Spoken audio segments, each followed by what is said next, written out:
پیارے بچوں، ایک دفعہ کا ذکر ہے۔ ایک رحیم نام کا لڑکا جو چھوٹے سے گاؤں میں اپنی بیمار ماں کے ساتھ رہتا تھا۔ رحیم بہت ایماندار اور محنتی لڑکا تھا۔ وہ ہر روز اپنا کلہاڑا لے کر جنگل میں جاتا اور لکڑیاں کاٹ کر اپنی ماں کے لیے دعا اور کھانے کا بندوبست کرتا۔ ایک دن لکڑیاں کاٹتے ہوئے رحیم کے ہاتھ سے کلہاڑا پھسلا اور پھر پانی کے تالاب میں کلہاڑا گر گیا۔ رحیم وہاں بیٹھ کر سوچنے لگا کہ اب میں کیا کروں۔ وہ گھبرا گیا کہ اب میں کیا کروں، کیونکہ یہ کلہاڑا اس کی روزی کا واحد ذریعہ تھا۔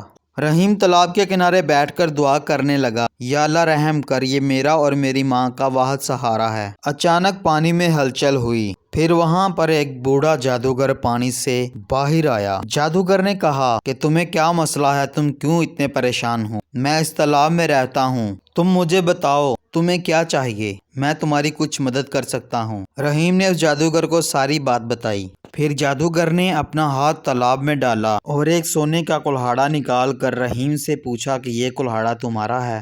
رحیم نے پوری ایمانداری سے جواب دیا، نہیں، یہ کلہاڑا میرا نہیں، میرا کلہاڑا تو لوہے کا تھا۔ پھر جادوگر نے ایک چاندی کا کلہاڑا نکالا اور پوچھا، کیا یہ تمہارا کلہاڑا ہے؟ رحیم نے کہا، نہیں، یہ بھی میرا کلہاڑا نہیں۔ پھر جادوگر نے تالاب میں اپنا ہاتھ ڈالا اور مسکراتے ہوئے کہتا ہے، یہ لو، یہ تمہارا کلہاڑا ہے۔ رحیم نے دیکھا لکڑی اور لوہے کا سادہ سا کلہاڑا۔ اس نے کہا، ہاں، یہی میرا کلہاڑا ہے۔ اس جادوگر نے رحیم سے کہا کہ میں تمہاری ایمانداری سے بہت خوش ہوں، میں تمہیں یہ سونے اور چاندی کے کلہاڑے بھی دیتا ہوں، یہ میری طرف سے انعام سمجھ کر رکھ لو۔ رحیم بہت خوش ہوا اور اس کا شکریہ ادا کرتے ہوئے اپنے گھر چلا گیا۔ رحیم کی یہ بات جنگل میں آگ کی طرح پھیل گئی اور پھر پورے گاؤں میں رحیم کی باتیں ہونے لگی۔ پھر ایک لالچی کلہاڑا کریم مسکراتے ہوئے اپنا کلہاڑا لے کر اس تالاب کے پاس چلا گیا۔ اس نے جان بوجھ کر اپنا کلہاڑا پانی میں پھینک دیا۔ کریم وہاں بیٹھ کر زور زور سے رونے لگا اور پکارنے لگا، ہے کوئی میری مدد کے لیے تو آئے، ہے کوئی میری مدد کے لیے۔ اتنے میں وہاں پھر جادوگر آ گیا۔ اس نے پوچھا کہ تم کیوں رو رہے ہو؟ کریم نے بڑی چالاکی سے کہا، میرا قیمتی کلہاڑا تالاب میں گر گیا ہے۔ اس جادوگر نے تالاب میں ہاتھ ڈالا اور سب سے پہلے سونے کا کلہاڑا نکالا۔ کریم سے پوچھا، کیا یہ کلہاڑا تمہارا ہے؟ کریم نے فوری جھوٹ بولتے ہوئے کہا، ہاں، یہی میرا کلہاڑا ہے۔